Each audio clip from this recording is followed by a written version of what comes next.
How's it going, everyone?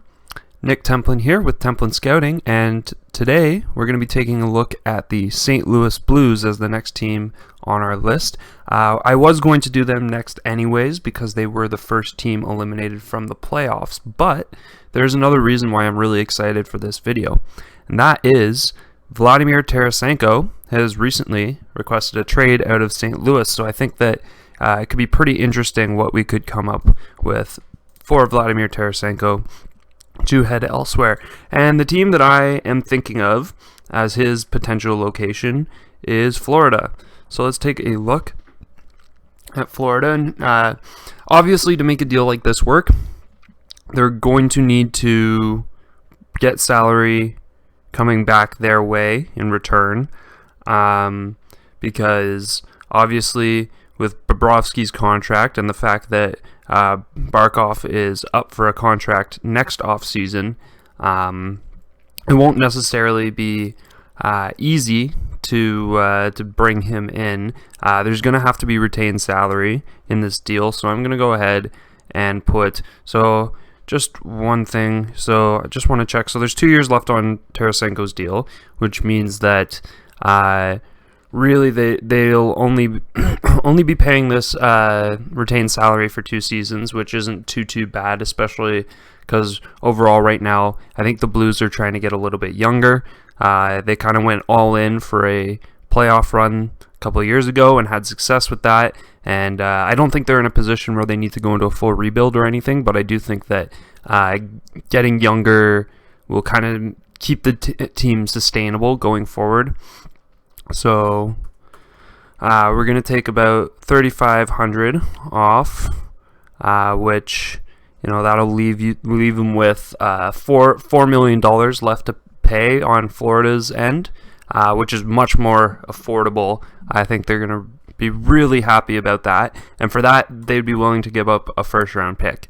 There's definitely some question out there about whether or not Tarasenko is worth that much. He's been injured for the large part of the last couple of seasons, and when he's been healthy, he's still looked good, but there's no way of knowing for sure if he's still the same lights out shooter that he was before his injuries. That being said, you're kind of getting him on $4 million, which is almost risk free, so affordable for a guy with the upside that he has. So we are going to take a look at some potential other players that could come back the other way as part of this deal. So one of the players I was thinking about was Patrick Hornqvist, potentially. That being said, his contract is actually, after the retained salary, ends up being worse for the Blues than Tarasenko's. So taking a look at some of the other options here, let's just see. So they could look at a defenseman like Kolyachonok.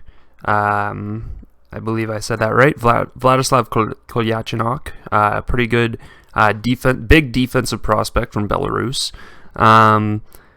They could also look at potentially acquiring Devon Levi, because they have Spencer Knight as their big goalie prospect. So Devon Levi might potentially become surplus, and maybe there's some hope that he can turn out as well as he was looking in the World Junior Tournament this offseason. And then just looking for one more player, probably a roster player to just fill out this trade. Anthony Duclair, I think, is the guy to throw in here. So we're going to make that trade happen. It looks like a lot, but in reality, you're getting kind of like a B-level defensive prospect, just big defensive defenseman. You're getting a B-level goalie prospect who looks like he has the upside of a potential starter, but more than likely looking like he'll be a career backup. And then Anthony Duclair, who's an established but still fairly young player who has a lot of offensive talent, a lot of speed, so and then the first round pick to round it all out. And I think that kind of makes it worth it to retain that salary in this deal. For Florida, they're adding another really solid player to their top 6. I would say for them, next year is probably their best opportunity to go on a big run, with Barkov still on the cheaper deal that he's on right now. And, they can kind of add at the deadline, and just go all in for next year. And I think that Florida could become pretty solid contenders with Tarasenko as part of their lineup, assuming that he can stay healthy. So, looking at the roster now, it's pretty torn to shreds as far as looking at the offense right now. We still do have to look at the free agents that they have to sign, but for now, I'm just going to clean this up a little bit. Throw Jake Wallman back in the minors along with Mikola. Sorry, that's the wrong spot. Mikola go there. And then I'm going to say, so Ekman Larson definitely making this team. I could see Capobianco making this team. I think that he probably could make it over Santini or Scandella. So I'll move Scandella to the scratch. I'll move Santini down to the minors, and then Kolyachinok down to the minors as well. Nope, not there. Just fix that real quick. All right, and then looking at what they're left with, you got Oliver Ekman-Larsson, Colton Parayko, Justin Falk, Robert Bertuzzo, Torrey Krug, Capobianco. I might actually move Falk to that side, move Capobianco there. Then you've got a pretty solid looking defensive core when it's all said and done. You probably lose Parayko in a year, but unless he's willing to take a team-friendly deal, that is. But overall, I think it's pretty solid here. So other guys that they might look to trade this season, David Perron, because I don't know if he's going to want to re-sign or not. So actually, I'm going to look into that a little bit. I think there's definitely a couple of teams that could be interested in him. He's not super expensive, at least for this 1 year before he hits free agency, and can probably cash in a little bit because he's been quietly, one of the best players, if not, the best offensive player for the Blues the past couple of seasons. So, 1 second. This is stuck on Florida for some reason, so I'll try and might having internet issues. Let me just take a look, and I'll get back once it's working again. Alright, I'm not entirely sure what happened there, but now it is working. So I think Colorado is a really good landing spot for David Perron. It's definitely a place that he would waive his no-move clause for. Potentially allows them the opportunity to let Brendan Saad walk, although he has been solid. So and honestly, they could probably afford to keep both of them, depending on what the Landeskog contract ends up looking like. So overall, I think this is kind of a fair return for David Perron. Some people, because of how underrated David Perron is, I think there's some people out there that might not think that he could get a first-round pick. I'd be shocked if he couldn't. And to get a prospect like Alex Bocage, I think Bocage is a really great prospect, very underrated. I think he was a third-round pick, but to me, he had the upside of a first-round pick the year he was drafted. Put up a lot of points in Rouyn-Noranda. So definitely looking forward to seeing him develop, and I think St. Louis could definitely benefit from having him in their system as well. So I'm going to go ahead and just make sure that we keep him in the minors, because obviously he's not ready to play just yet. Alright, so following those moves, now it's time to start re-signing some of the players. Obviously, as you can see, they have nobody on the right wing side. So there's going to be a lot of moves that have to be made here. Klim Kostin's a guy that I'll just move up here just as a potential fit for some point this season. I think he'll play in the lineup. So just taking a look at unrestricted free agents first with the St. Louis Blues. There's some pretty interesting ones. Tyler Bozak, I think they let him walk. He's a solid face-off guy, good two-way forward. and obviously they could get him on a much better deal than what they had him on before. But overall, I do think that they could definitely move on from him, try and get creative, look somewhere else for a fourth line center, because I do think that Barrett Hayton would be a good third line center for them. Looking at John Gillies, yeah, he's a decent third goalie. Could even still be the backup over Ville Husso, but yeah, I'd say they could let him walk. He's not really too concerning. This is the one that's pretty interesting, is Mike Hoffman. They could bring him back. They brought him in on a one-year deal just to kind of see if he still had it in him. He clearly does, but it's more of a, will Mike Hoffman want to return? He might see kind of the Tarasenko trade and say, that first line right wing spot, that's kind of opened up. So I do think that Mike Hoffman looks at that as an opportunity, says, if you'll pay me a little bit more money than you did last season, then yeah, I'll do it. So we'll go ahead and give him $5.5 million over, I would say, 3 seasons, probably fair for him, and then throw him on their first line, and then we got to find them a first line left winger, because obviously Kyle Clifford can't be their first line left winger. I mean, he could, but I don't think that's what they want. Okay, and then looking at our restricted free agents that we have to sign, I'm just going to go ahead and make sure that we sign the one we acquired from Florida, which is Anthony Duclair, who they can offer, I would say $3.5 million for 2 seasons. See if he's a fit there. For now, I'll put him there. I think he'll be more of a second liner in this lineup, but yeah, we'll make sure we cover all our bases here.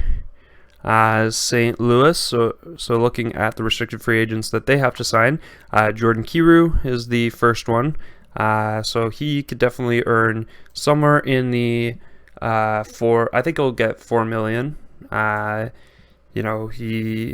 He put up solid numbers last season, and I think they could definitely see him sliding into a top 6 role pretty consistently this year. So $4 million for the next 3 seasons. Throw him in on the second line right wing there. And then looking at Ivan Barbashev is another guy that they'll probably want to bring back. They can bring him back for maybe, $225, I would say. I think that's right. For 2 seasons. We'll throw him on the left wing for now, because I think you probably want to get him a bit more ice time than just 4th line center, but he could definitely play 4th line center. And then looking at some of the others here, Zach Sanford, that's the last one that I'm going to take a look at here. There's some other guys here who have played some games for them and stuff that they probably will re-sign, but that I'm just going to kind of leave alone for the time being, just because I don't see them being major parts of this lineup going forward, and I think they can do some pretty interesting things with the cap space that they have. So going to go ahead and give 175. Let me just make sure the zeros are right on that. They are. Bring back Zach Sanford on a 1-year deal. He's a solid, bottom 6 guy. Obviously, plus minus isn't looking so good on him there, but team struggled this year for sure, so can't blame that all on him. And he was facing other teams' top lines as far as defensive situations and such go. So taking a look now at the actually, let's look at our reserve list first, because I don't want to forget about that.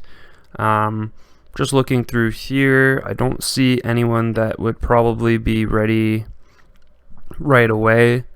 Yeah, I'd say for now, probably not going to sign any of these guys. Dylan Peterson's going to be an interesting one to keep an eye on for next season, I would say. Next off-season, I think they'll probably get around to signing him.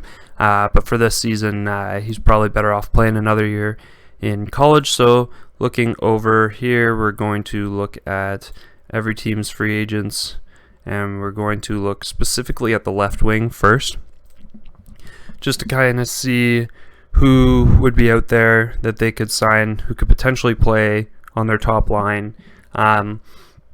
So the way I see it, you have your two-way forward. There's another option that they could move Schenn up to the top line and find somebody else to be a second line center for them.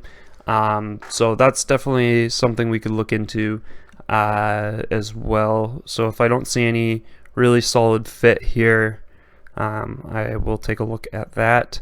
We'll actually sort by points here. So I already had Jaden Schwartz leaving to go to Vancouver.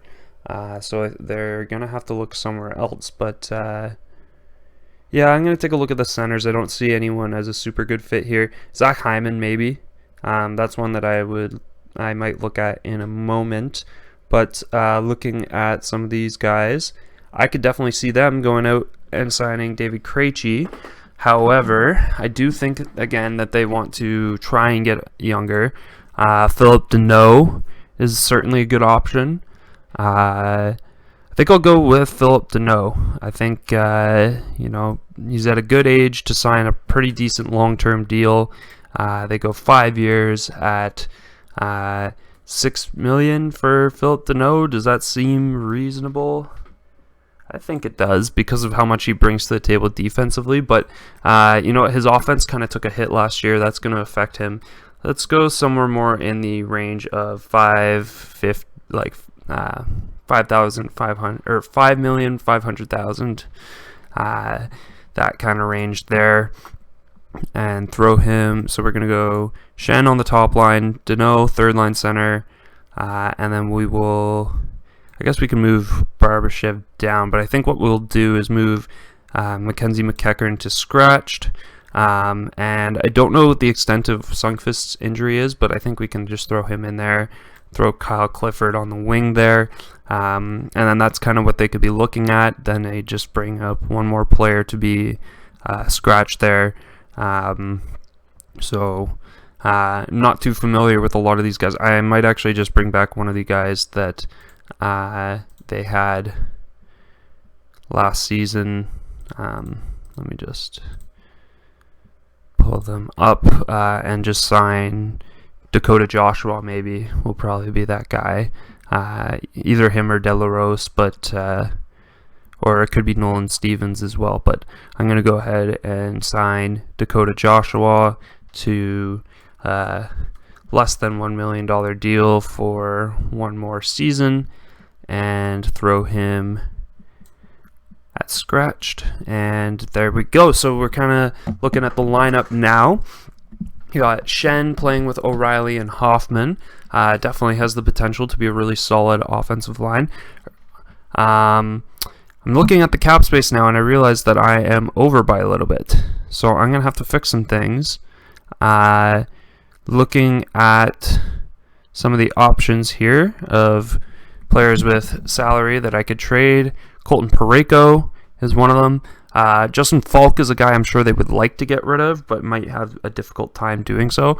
I'm going to look into that as a potential trade. And I do think that with some of the trades I made, they do have some defensive depth down here of guys who could definitely play in the NHL. So let me just take a look at a potential Justin Falk deal. It's going to be tough because I got to use teams that I haven't done videos on yet, and a lot of those teams don't really have the salary cap to make something like this work. Could potentially go to the Oilers, could potentially go to, let's see, not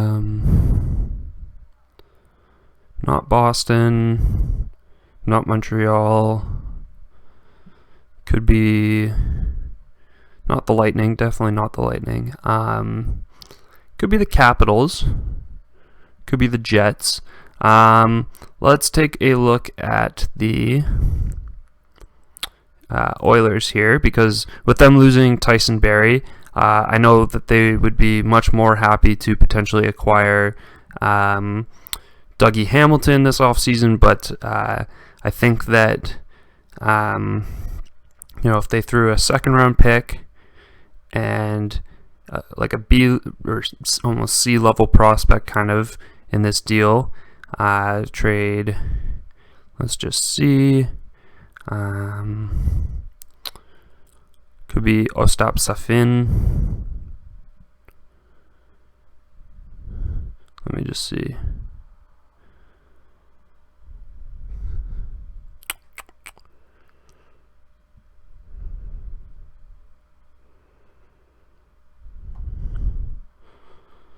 Let's go with Cooper Marody.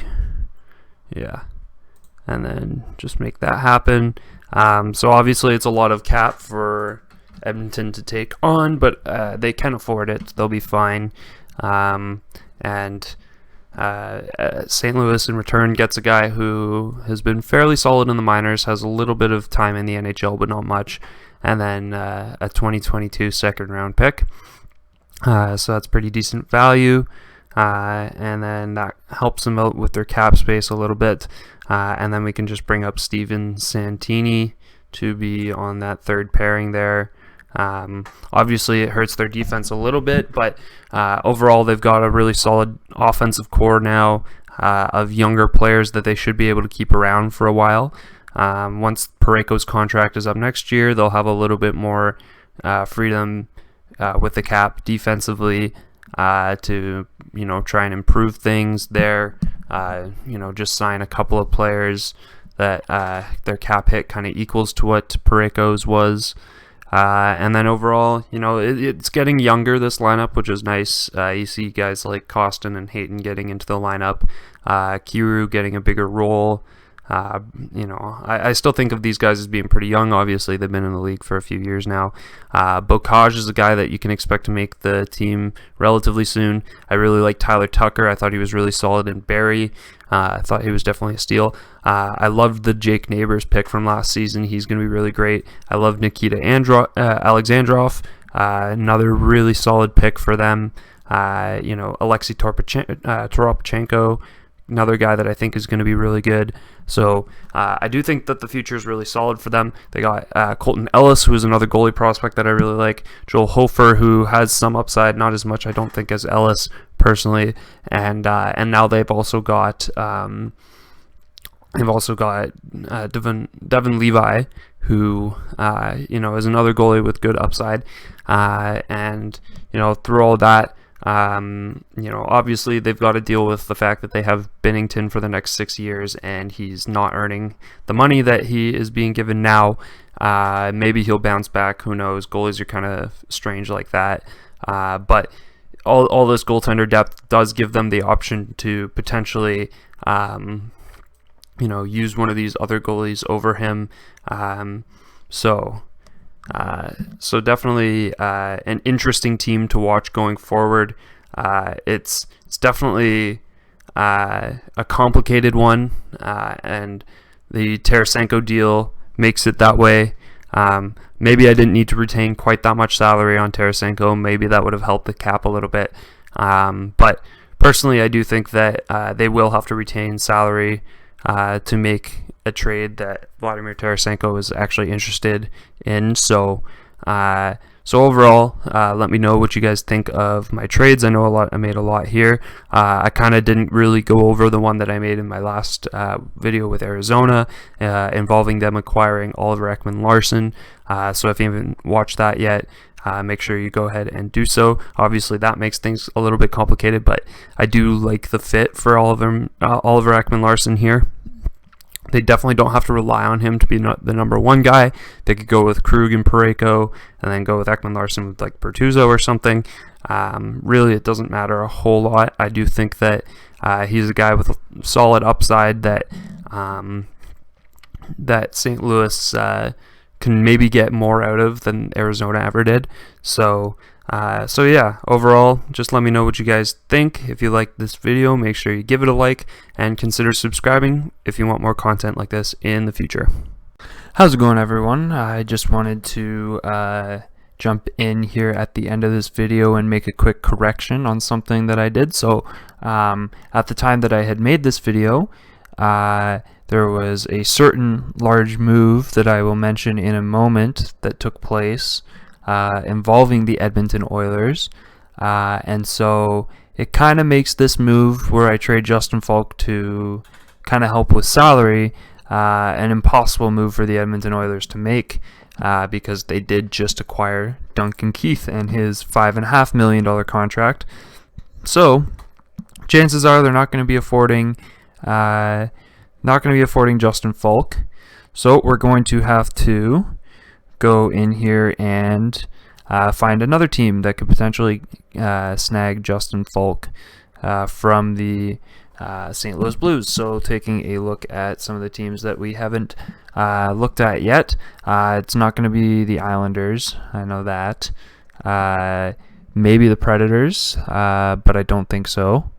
Looking at Toronto, I could see Toronto being interested, but only if they aren't able to get Dougie Hamilton, who I think they're going to try and put a lot of effort forward towards getting. Not the Washington maybe the Washington Capitals. I like the Winnipeg Jets as another option here. So we're going to do a similar trade to what we had involving Cooper Marody. Actually, I think, a second round pick is still, I think, fair for Justin Falk. He's still a player with good offensive upside from the back end. So just looking at kind of a B-, B level prospect to include in this deal. Actually, I need to double check. Have I for some reason maybe I looked at it before as a possibility, but I feel like I felt like I had gone through this team looking for somebody already. David Gustafson could be interesting, but I don't think he's pretty NHL ready, and I don't think that's something that Winnipeg would want to mess with at the moment. There's Harrison Blaisdell, I think, would be a pretty decent option. So I think that's who we'll go with here.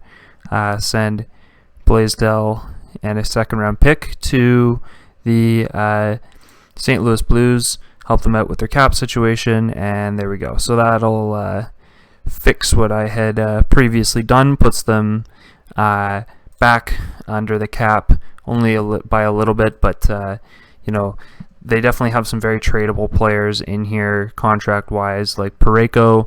If things aren't going well, I think they should try and potentially find a Jordan Binnington trade, but I think that'll be pretty hard for them to do. So overall, these are the moves that we're going to stick with. I'm not going to do my whole outro thing again because you already heard me say it, so you guys already know what to do. Like, subscribe, and comment.